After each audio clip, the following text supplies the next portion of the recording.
Salut à tous, bienvenue dans cette nouvelle vidéo pour mesurer votre volume de chambre. Alors le but ici n'est pas de faire une mesure absolument parfaite, mais bien de comprendre à quoi correspond la mesure d'un volume de chambre avec très peu de matériel. Le but c'est que tout le monde puisse le faire et que tout le monde puisse comprendre, donc avec du matériel vraiment le plus basique possible et de le faire le plus rapidement possible.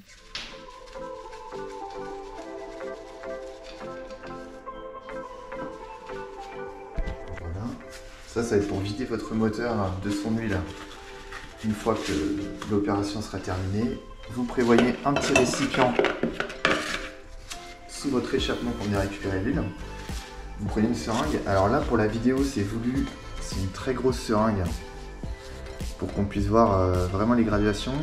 Cependant, je vous conseille pour un petit moteur 50 ou 80, je vous conseille vraiment d'avoir plutôt une seringue de 10 ml. Ça suffit largement. Là, c'est une seringue de 20 qui est donc beaucoup moins précise pour la mesure. Donc, pour la mesure, c'est très simple. Je vais venir remplir mon puits de bougie. Donc, j'ai déjà enlevé ma bougie. Donc, je viens la remplir.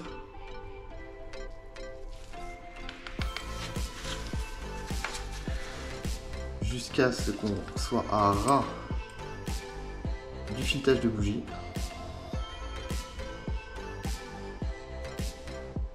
J'y suis presque.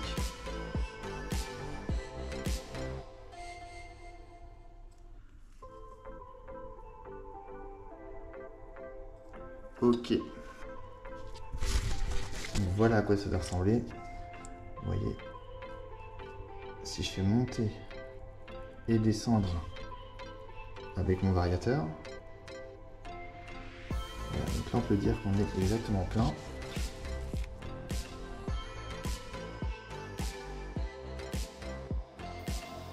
Alors ici, comme vous pouvez le voir, j'avais 15 ml d'huile. Il me reste 7 ml.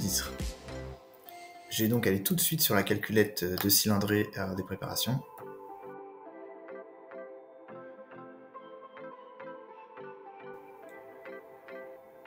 Taux de compression. Je vais ici tout simplement indiquer 15 ml que j'avais dans ma seringue, moins 7 ml. Je fais égal, donc il me resterait 8. Si vous cherchez un petit peu nos données ici, vous allez pouvoir retrouver ce qu'on doit enlever d'un culot long et d'un culot court. C'est juste ici. Donc sur cette machine, on a un culot court.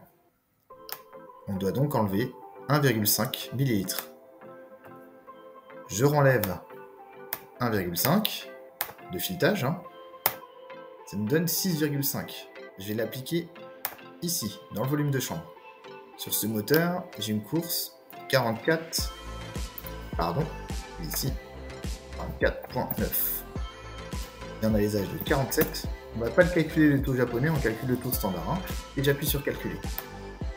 J'ai donc un rapport de compression de 12,98 pour 1, ce qui est un bon taux.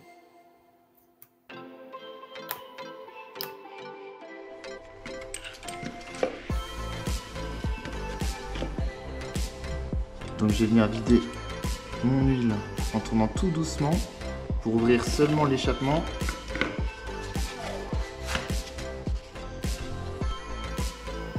Voilà, j'espère que vous avez tous bien compris comment prendre votre volume de chambre. Alors encore une fois, ça n'a pas pour but d'être super précis, d'être le meilleur tuto du monde, etc.